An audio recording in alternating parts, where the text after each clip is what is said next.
الحمد للہ رب العالمین والصلاة والسلام علی خاتم النبیین اما بعد فاعوذ باللہ من الشیطان الرجیم بسم اللہ الرحمن الرحیم۔ سورہ عبس۔ سورہ عبس کا تعارف، مقام نزول۔ سورہ عبس مکہ مکرمہ میں نازل ہوئی ہے۔ آیات، کلمات اور حروف کی تعداد: اس سورت میں ایک رکوع، 42 آیتیں، 130 کلمے اور 533 حروف ہیں۔ عبس نام رکھنے کی وجہ: عبس کا معنی ہے تیوری چڑھانا، اور اس سورت کی پہلی آیت میں یہ لفظ موجود ہے، اس مناسبت سے اسے سورہ عبس کہتے ہیں۔ سورہ عبس کے مضامین: اس سورت کا مرکزی مضمون یہ ہے کہ اس میں اللہ تعالیٰ کی وحدانیت، حضور پرنور صلی اللہ تعالی علیہ وآلہ وسلم کی رسالت کے بارے میں بیان کیا گیا، اور اخلاقیات کی اعلیٰ تعلیم دی گئی ہے کہ لوگوں کے درمیان ان کے بنیادی حقوق میں مساوات رکھی جائے، اور اس سورت میں یہ مضامین بیان ہوئے ہیں۔ نمبر 1، اس سورت کی ابتدائی آیات میں اللہ تعالیٰ نے اپنے حبیب صلی اللہ تعالی علیہ وآلہ وسلم کی عظمت و شان ظاہر فرمائی، اور ان کے ایک عاشق حضرت عبداللہ بن ام مکتوم رضی اللہ تعالی عنہ کا واقعہ بیان فرمایا۔ نمبر 2، یہ بتایا گیا کہ قرآن مجید کی آیات تمام مخلوق کے لیے نصیحت ہیں، اور جو چاہے ان سے نصیحت حاصل کرے اور جو چاہے ان سے اعراض کرے۔ نیز ان آیات کی عظمت و شان بیان کی گئی۔ نمبر 3، اللہ تعالیٰ کی نعمتوں کی ناشکری کرنے پر کفار کی سرزنش کی گئی، اور اللہ تعالیٰ کی وحدانیت و قدرت کے دلائل بیان کیے گئے۔ نمبر 4، اس سورت کے آخر میں قیامت کے دہشت ناک مناظر بیان فرمائے گئے، نیز نیک مسلمانوں کا ثواب اور کافروں فاجروں کا عذاب بیان کیا گیا۔ سورہ نازعات کے ساتھ مناسبت: سورہ عبس کی اپنے سے ماقبل سورت نازعات کے ساتھ مناسبت یہ ہے کہ سورہ نازعات میں بتایا گیا کہ نبی کریم صلی اللہ تعالی علیہ وآلہ وسلم کی ذمہ داری اللہ تعالیٰ کی نافرمانی کرنے پر اس کے عذاب سے ڈرانا ہے، اور اس سورت میں بتایا گیا کہ حضور اقدس صلی اللہ تعالی علیہ وآلہ وسلم کے ڈر سنانے سے کون لوگ نصیحت حاصل کرتے ہیں۔ بسم اللہ الرحمن الرحیم۔ اللہ کے نام سے شروع جو نہایت مہربان رحمت والا ہے۔ عبس وتولى أن جاءه الأعمى وما يدريك لعله يزكى أو يذكر فتنفعه الذكرى أما من استغنى فأنت له تصدى وما عليك ألا يزكى وأما من جاءك يسعى وهو يخشى فأنت عنه تلهى۔ ترجمہ: تیوری چڑھائی اور منہ پھیرا اس بات پر کہ ان کے پاس نابینا حاضر ہوا، اور تمہیں کیا معلوم، شاید وہ پاکیزہ ہو جائے یا نصیحت حاصل کرے تو نصیحت اسے فائدہ دے۔ بہرحال وہ شخص جو بے پرواہ بنتا ہے تو تم اس کے پیچھے پڑتے ہو، اور تم پر اس بات کا کوئی الزام نہیں کہ وہ کافر پاکیزہ نہ ہو، اور وہ جو تمہارے حضور دوڑتا ہوا آیا اور وہ ڈر رہا ہے تو تم اسے چھوڑ کر دوسری طرف مشغول ہوتے ہو۔ عبس وتولى، تیوری چڑھائی اور منہ پھیرا۔ تفسیر صراط الجنان میں ہے۔ اس سورت کی ابتدائی 10 آیات میں اللہ تعالیٰ نے اپنے حبیب صلی اللہ تعالی علیہ وآلہ وسلم کی عظمت اور اپنی بارگاہ میں ان کی محبوبیت کے ایک پہلو کو بیان فرمایا ہے کہ جب نبی کریم صلی اللہ تعالی علیہ وآلہ وسلم نے اپنے اجتہاد سے ایک کام کو زیادہ اہم سمجھتے ہوئے اسے دوسرے کام پر فوقیت دی اور دوسرے کام کی طرف توجہ نہ فرمائی، تو اس پر اللہ تعالیٰ نے لطیف انداز میں اپنے حبیب صلی اللہ تعالی علیہ وسلم کی تربیت فرمائی۔ ان آیات کا شان نزول یہ ہے کہ نبی کریم صلی اللہ تعالی علیہ وسلم ایک مرتبہ قریش کے سرداروں عتبہ بن ربیعہ، ابو جہل بن ہشام، عباس بن عبد المطلب، ابی بن خلف اور امیہ بن خلف کو اسلام کی دعوت دے رہے تھے۔ اسی دوران حضرت عبداللہ ابن ام مکتوم رضی اللہ تعالیٰ عنہ حاضر ہوئے جو کہ نابینا تھے، اور انہوں نے نبی کریم صلی اللہ تعالی علیہ وسلم کو بار بار ندا کر کے عرض کی کہ اللہ تعالیٰ نے جو آپ کو سکھایا ہے وہ مجھے تعلیم فرمائیے۔ حضرت عبداللہ بن ام مکتوم رضی اللہ تعالیٰ عنہ نے یہ نہ سمجھا کہ حضور اقدس صلی اللہ تعالی علیہ وسلم دوسروں سے گفتگو فرما رہے ہیں اور میرے ندا کرنے سے قطع کلامی ہوگی، یہ بات حضور پرنور صلی اللہ تعالی علیہ وآلہ وسلم کو گراں گزری اور ناگواری کے آثار چہرہ اقدس پر نمایاں ہوئے، یہاں تک کہ حضور اقدس صلی اللہ تعالی علیہ وسلم اپنی دولت سرائے اقدس کی طرف واپس تشریف لے آئے۔ اس پر یہ آیات نازل ہوئی اور اس آیت اور اس کے بعد والی 9 آیات میں فرمایا گیا کہ نبی کریم صلی اللہ تعالی علیہ وآلہ وسلم نے اس بات پر اپنے ماتھے پر شکن چڑھائی اور منہ پھیرا کہ ان کے پاس ایک نابینا شخص حاضر ہوا، اور اے پیارے حبیب صلی اللہ تعالی علیہ وآلہ وسلم، آپ کو کیا معلوم کہ شاید وہ آپ کا ارشاد سن کر پاکیزہ ہو جائے یا آپ کے کلام سے نصیحت حاصل کرے تو وہ نصیحت اسے فائدہ دے، جبکہ دوسرا وہ شخص جو اپنے مال کے تکبر میں مبتلا ہونے کی وجہ سے اللہ تعالیٰ سے اور ایمان لانے سے بے پرواہ ہوا تو آپ اس کے پیچھے پڑتے ہیں اور اس کے ایمان لانے کی امید میں اس پر کوشش کرتے ہیں تاکہ دین اسلام کی قوت میں اضافہ ہو اور ان کے پیچھے چلنے والے اور لوگ بھی ایمان لے آئیں، حالانکہ آپ پر اس بات کا کوئی الزام نہیں کہ وہ کافر ایمان لا کر اور ہدایت پا کر پاکیزہ نہ ہوں، کیونکہ آپ کے ذمہ دعوت دینا اور اللہ تعالیٰ کا پیغام پہنچا دینا ہے۔ اور وہ ابن ام مکتوم جو بھلائی کی طرف میں تمہارے حضور ناز سے دوڑتا ہوا آیا اور وہ اللہ تعالیٰ سے ڈرتا ہے تو آپ اسے چھوڑ کر دوسری طرف مشغول ہوتے ہیں، ایسا کرنا آپ کی شان کے لائق ہرگز نہیں۔ یہاں یہ بات ذہن نشین رہے کہ نبی کریم صلی اللہ تعالی علیہ وآلہ وسلم کے سامنے 2 طرح کے لوگ تھے، ایک مالدار کفار جن کے اسلام لانے سے خود ان کفار کو اور اسلام و مسلمانوں کو فائدہ تھا، جبکہ دوسری طرف نابینا مسلمان صحابی تھا۔ دونوں کے اعتبار سے یہاں 3 پہلو تھے۔ پہلا یہ کہ مالدار کفار خصوصاً سردار ہر وقت تبلیغ کے لیے میسر نہیں ہوتے تھے، اور اس خاص وقت کے علاوہ دوسرے وقت ان کا ایمان کی بات سننے کے لیے آنا یقینی نہیں تھا، جبکہ صحابی ہر وقت حاضر رہتے اور اس خاص وقت کے علاوہ دوسرے وقت میں ان کا آنا یقینی تھا۔ دوسرا پہلو یہ تھا کہ کفار سے بات ایمانیات کے متعلق ہو رہی تھی، جبکہ صحابی سے بات ایمان کی تکمیل یا عمل وغیرہ کے متعلق ہونی تھی، اور ایمان کا معاملہ اس کی تکمیل اور اعمال سے زیادہ اہم ہے۔ تیسرا پہلو یہ تھا کہ کفار کا ایمان لانا یقینی نہیں تھا، جبکہ صحابی کا آپ صلی اللہ تعالی علیہ وآلہ وسلم کے فرمان پر عمل نسبتاً یقینی تھا۔ ان تینوں باتوں کو سامنے رکھتے ہوئے اب آیت اور اس واقعے کا مفہوم سمجھیں کہ پہلے 2 پہلوؤں کا تقاضا یہ تھا کہ کفار سے بات کرنے کو ترجیح دی جائے، جبکہ تیسرے پہلو کا تقاضا تھا کہ صحابی سے بات کرنے کو ترجیح دی جائے۔ نبی کریم صلی اللہ تعالی علیہ وآلہ وسلم نے پہلے 2 پہلوؤں کو کثرت فوائد کے پیش نظر اپنے اجتہاد سے ترجیح دی، جبکہ حکم الہی میں بتا دیا گیا کہ تیسرا پہلو جو یقینی تھا اسے پہلے والے 2 غیر یقینی پہلوؤں پر ترجیح دی جانی چاہیے تھی۔ چنانچہ اسی کے حوالے سے آپ صلی اللہ تعالی علیہ وآلہ وسلم کی تربیت فرما دی گئی، اور آپ صلی اللہ تعالی علیہ وسلم کو آپ کی تمام جہانوں کے لیے رحمت ہونے والی شان کے مطابق انداز اپنانے کا بھی فرما دیا گیا کہ اس طرح کے معاملات میں چہرے پر تیوری نہ چڑھائی جائے۔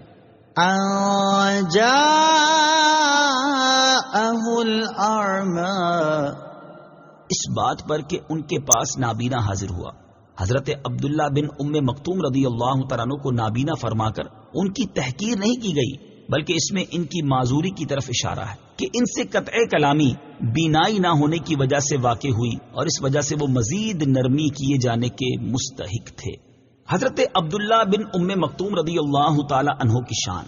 ان آیات کے نازل ہونے کے بعد تاجدار رسالت صلی اللہ تعالی علیہ وآلہ وسلم حضرت عبداللہ بن ام مکتوم رضی اللہ تعالیٰ عنہ کی بہت عزت فرماتے تھے اور خود ان سے ان کی حاجتیں دریافت فرماتے۔ نبی کریم صلی اللہ تعالی علیہ وآلہ وسلم نے غزوات کے دوران 2 مرتبہ حضرت عبداللہ بن ام مکتوم رضی اللہ تعالیٰ عنہ کو مدینہ منورہ میں اپنا نائب بنایا، اور حضرت عبداللہ بن ام مکتوم رضی اللہ تعالیٰ عنہ جنگ قادسیہ میں شہید ہوئے۔ کلا انہا تذکرہ فمن شاء ذکرہ فی صحف مکرمہ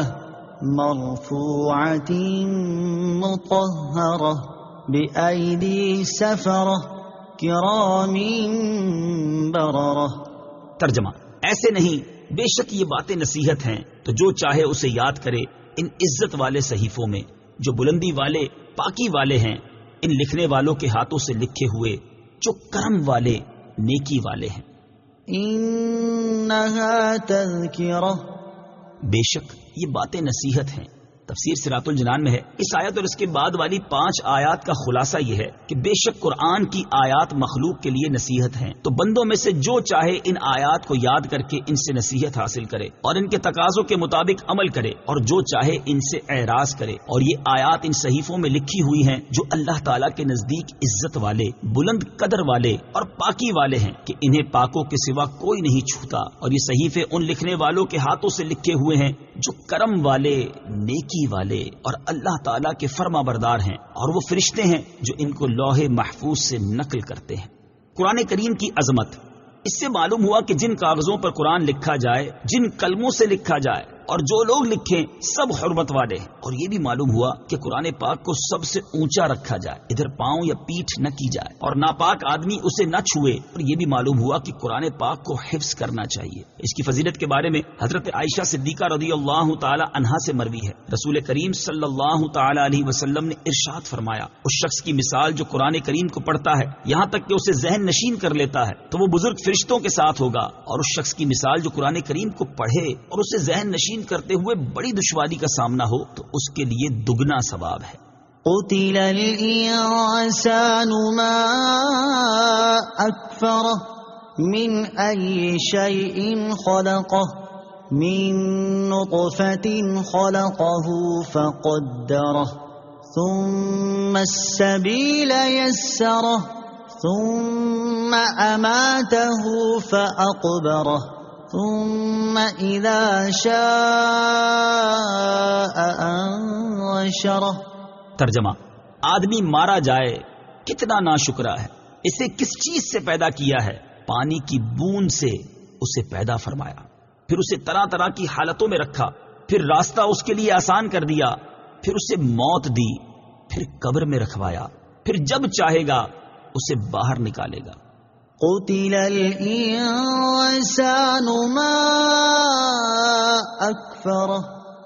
آدمی مارا جائے کتنا ناشکرا ہے۔ تفسیر صراط الجنان میں ہے اس آیت اور اس کے بعد والی 5 آیات کا خلاصہ یہ ہے کہ کافر آدمی مارا جائے وہ کتنا ناشکرا ہے کہ اللہ تعالیٰ کی کثیر نعمتوں اور بے انتہا احسانات کے باوجود اس کے ساتھ کفر کرتا ہے۔ کیا اس نے غور نہیں کیا کہ اللہ تعالیٰ نے اسے کس حقیر چیز سے پیدا کیا ہے؟ وہ حقیر چیز منی کے پانی کی بوند ہے جس سے اللہ تعالیٰ نے اسے پیدا فرمایا ہے۔ تو جس کی اصل اس جیسی چیز ہے اس کی یہ اوقات کہاں ہے کہ وہ اللہ تعالیٰ کے احکامات ماننے سے تکبر کرے اور اس کے ساتھ کفر کرے؟ اس کے بعد اللہ تعالیٰ نے انسان کی تخلیق، اس کی زندگی کے مراحل اور اس پر اپنے انعامات بیان فرمائے کہ اس نے انسان کو ماں کے پیٹ میں کچھ عرصے نطفے کی شکل میں، کچھ عرصے جمے ہوئے خون کی صورت میں اور کچھ عرصہ گوشت کے ٹکڑے کی شان میں رکھا، پھر اس کے ہاتھ، پاؤں، آنکھیں اور دیگر اعضاء بنائے، یہاں تک کہ اسے انسانی صورت کا جامہ پہنا دیا، پھر اس کے لیے ماں کے پیٹ سے پیدا ہونے کا راستہ آسان کر دیا، پھر اسے دنیاوی زندگی کی مدت پوری ہونے کے بعد موت دی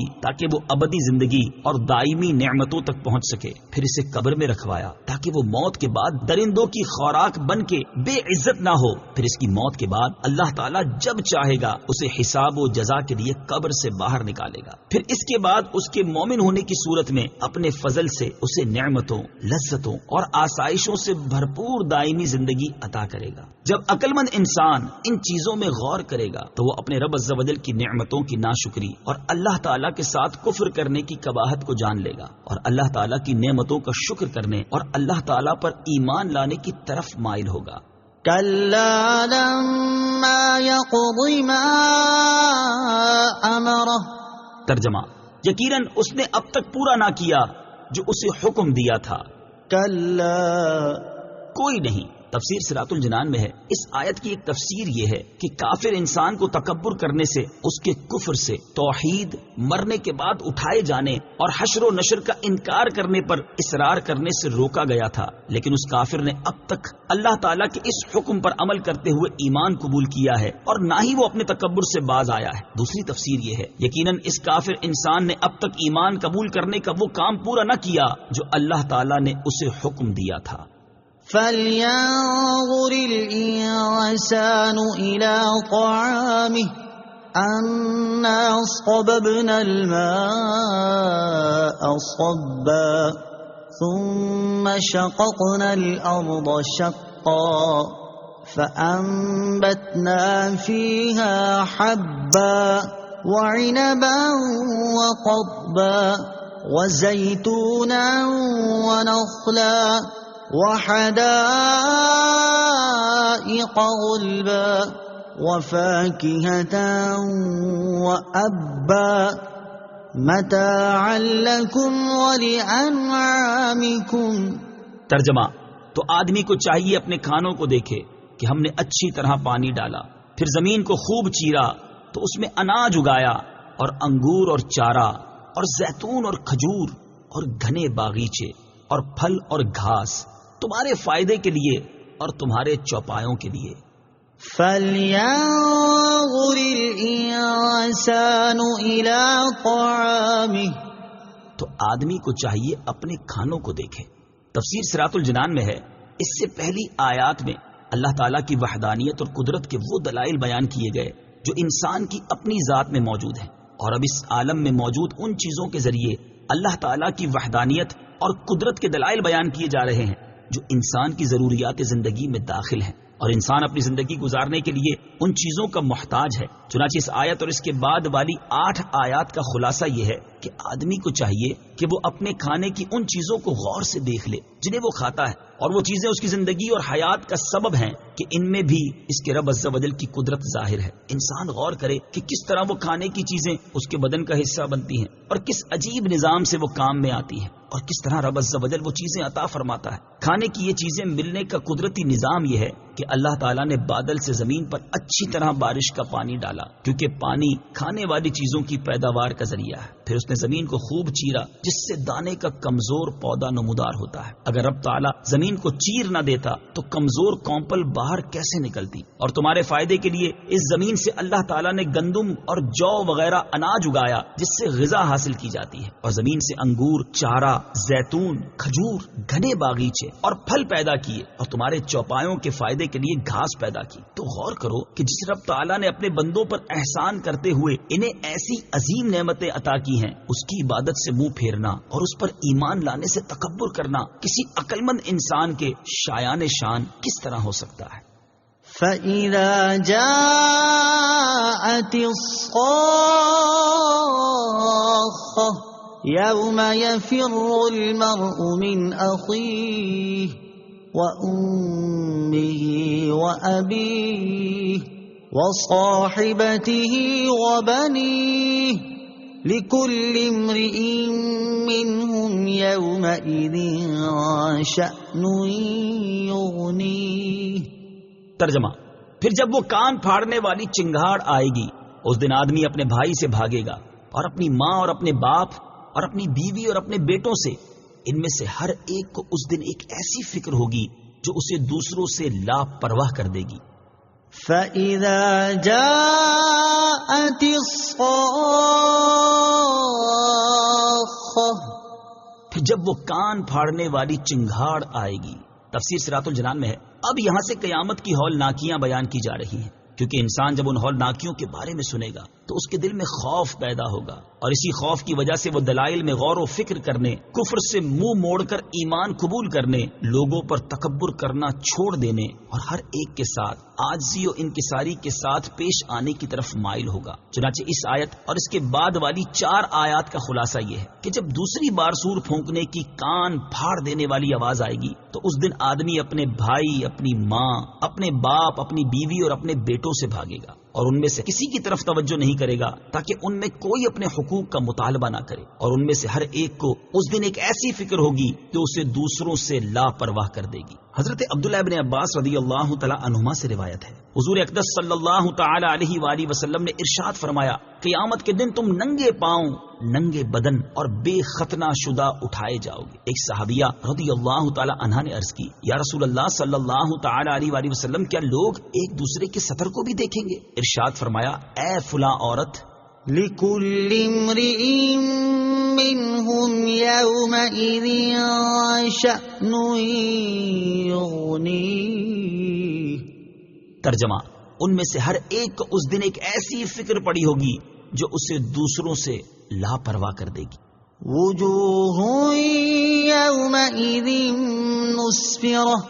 ضَاحِكَةٌ مُسْتَبْشِرَةٌ ووجوه يومئذ عليها غبرة ترهقها قترة أولئك هم الكفرة الفجرة۔ ترجمہ، بہت سے چہرے اس دن روشن ہوں گے، ہنستے ہوئے خوشیاں مناتے ہوں گے، اور بہت سے چہروں پر اس دن گرد پڑی ہوگی، ان پر سیاہی چڑھ رہی ہوگی، یہ وہی کافر بدکار ہیں۔ وجوه يومئذ مسفرة، بہت سے چہرے اس دن روشن ہوں گے۔ تفسیر صراط الجنان میں ہے، قیامت کا حال اور اس کی ہولناکیاں بیان فرمانے کے بعد اب اس آیت اور اس کے بعد والی 4 آیات میں مکلف لوگوں کی 2 قسمیں بیان کی جا رہی ہیں۔ نمبر 1 سعادت مند، نمبر 2 بدبخت۔ جو لوگ سعادت مند ہیں ان کا حال یہ ہوگا کہ قیامت کے دن ان کے چہرے ایمان کے نور سے یا رات کی عبادتوں سے یا وضو کے آثار سے روشن ہوں گے، اور حساب سے فارغ ہونے کے بعد وہ اللہ تعالیٰ کی نعمت، اس کے کرم اور اس کی رضا پر ہنستے ہوئے خوشیاں منا رہے ہوں گے۔ اور جو لوگ بدبخت ہیں قیامت کے دن ان کا حال یہ ہوگا کہ ان کی بد عملیوں کی وجہ سے ان کے چہروں پر گرد پڑی ہوگی اور ان کے کفر کی وجہ سے ان پر سیاہی چڑھ رہی ہوگی، یہ وہی کافر بدکار ہیں جن کے ساتھ ایسا سلوک کیا گیا۔ صدق اللہ العظیم۔